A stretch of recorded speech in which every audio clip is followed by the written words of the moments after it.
Welcome to another Gamebug review. This time I'm going to be talking about Resident Evil 2 Remake.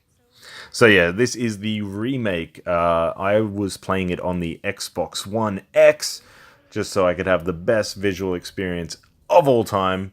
Well, let's be honest, it'll be better on PC. But anyway, so jumping into this review, I was super excited. Love the Resident Evil games.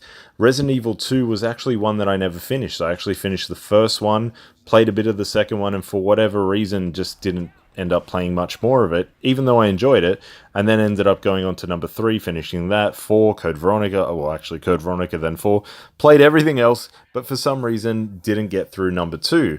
So I was really excited to jump into this because, I get to experience this now, updated, looking amazing, and all that sort of stuff. So anyway, I won't bore your ears off with that.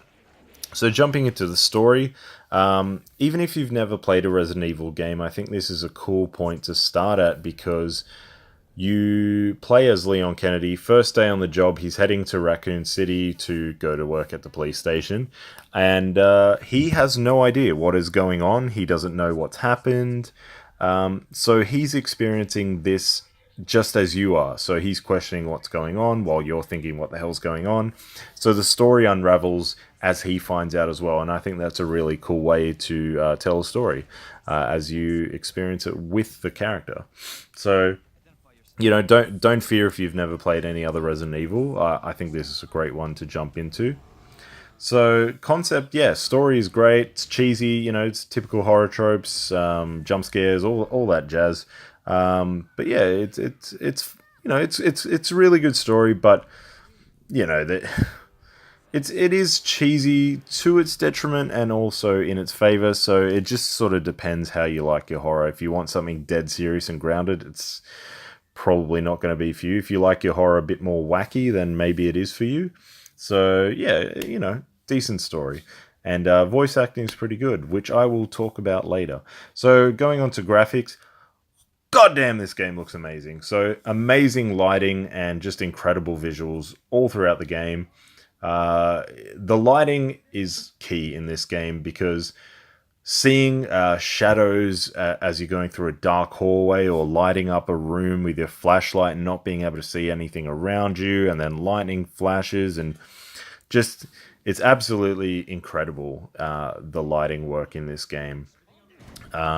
Also, just the character models look really detailed, really good. There is a bit of a light blurry sheen on things at times, but I mean, this game is trying to crank out some pretty damn good visuals. And I was playing it on the Xbox One X, so playing it, I'm not even too sure if I don't think it's native 4K, but it's the best console experience you're going to get in terms of visuals, and it does look fantastic. Now, moving on to the gameplay. Gameplay is absolutely awesome. Now, if you've played the original, tank controls, very stiff movements, can't really aim. You sort of he just lifts up his arm and you just shoot. You don't really aim at limbs or anything like that. This game feels awesome. Like when you shoot a zombie, they react, and just seeing their head fly back when you do a headshot. It's just awesome. Puzzles are great. Very engaging. So it's sort of like a Metroidvania in the sense that you're doing a lot of backtracking. Like, okay, I found a puzzle here. I need something to then get in another area. Then I can go back here, and you sort of piecing through what you need to do, and taking the challenges. There is a point in the game though where it can either be something that you'll hate or you'll love. Now, the thing that I'll say that you might hate is, I can't really spoil it, but let's just say this could be a deal breaker, or you could potentially love it. I can't really say. I really don't want to reveal too much of the story, but yeah, there's something that really frustrated me in this certain point of the game, and people who've played the game might know what it's about, but basically, it doesn't tell you or give you any indication as to, how to progress through this part. You sort of just have to figure it out. Now, that's like most video games. However, the thing is this game is very limited on ammo and resources. Now, you might get to a point where you don't know what's going on, you're trying everything, and then you've run out of all your necessities and have to basically start the game all again, unless you have been frequently saving. So I feel like it's just a bit of a letdown in that regard. The only other thing that I would say kind of sucks is in the original you used to shoot a zombie a bunch of times, and when they fell down and they left a pool of blood around them, you knew that they were dead for good. Now in this, they just fall down. And it's cool because they might come back up, and at any point they might be dead on the floor, and then all of a sudden, who knows how long's gone past, and they come back to life and scare the crap out of you. That's awesome. But then sometimes you'll shoot a zombie like 20 times in the head and just waste clips of ammo on one dumb zombie that just refuses to stay down. And he's not a boss, nothing, just a regular zombie. Other times you'll shoot one guy in the head and his head will explode. That's how you know that they're definitely dead. But that rarely happens. So I just find that for a game that you're relying so heavy on ammo, it sucks that sometimes this happens where just zombies just take shot after shot after shot after shot, and it's just ridiculous. So that's the only reason I'm going to bring the score a little bit down for that, but otherwise the gameplay is fantastic.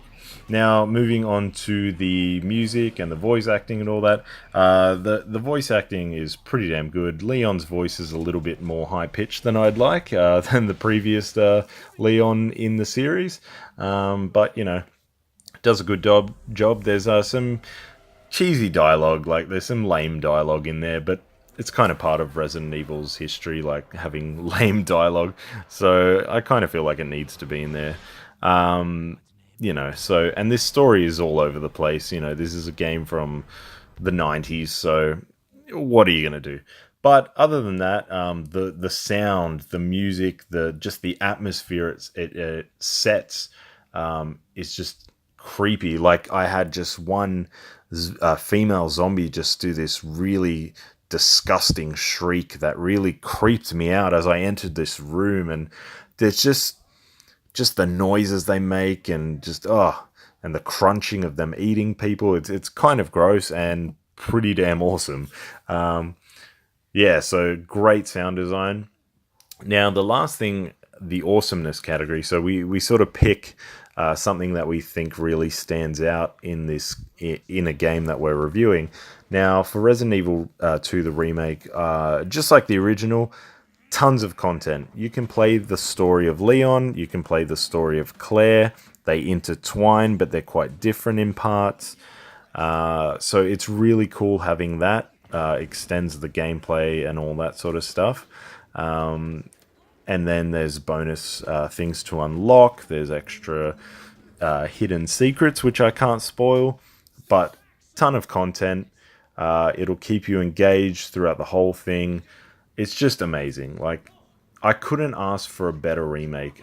This makes the original game basically look like it was made for kids, because this is truly scary. The originals weren't scary. The only thing that was scary is if you ran out of ammo and you couldn't kill something. That was the only reason. Nothing was actually terrifying. So I think they've done an amazing job with this, and I really hope that they go on to do Nemesis and Code Veronica as well. I feel like they probably wouldn't do Resident Evil 4 until maybe a couple of generations down, because it still looks good and stuff like that. But yeah, I really want them to complete at least the PlayStation 1 trilogy and have Nemesis done as well, because that was a great game too. So yeah, I definitely recommend this. I think this is a fantastic game. So I'll just read out my scores. So concept, 4 out of 5. Graphics, 5 out of 5. Gameplay, 4.5 out of 5. Sound, 5 out of 5. And awesomeness, 5 out of 5. So this is just a fantastic game that everyone needs to play. If you're not into horror and you get easily scared, maybe not for you. But if you like your third-person action games with a bit of puzzles and a bit of sort of Metroidvania style, you're going to love it. So yeah, even if you've played the original, it's not a one-for-one recreation. There's different rooms, different challenges, different passwords and keys and stuff that you have to obtain. So they've changed it up enough so even the most diehard Resident Evil veteran will get a kick out of it as well. So yeah, thanks for listening, guys, and hope you enjoyed this review. Please go onto our website and check us out on YouTube, Facebook, Instagram. We've got a lot more to come. All right, thanks, guys. Bye.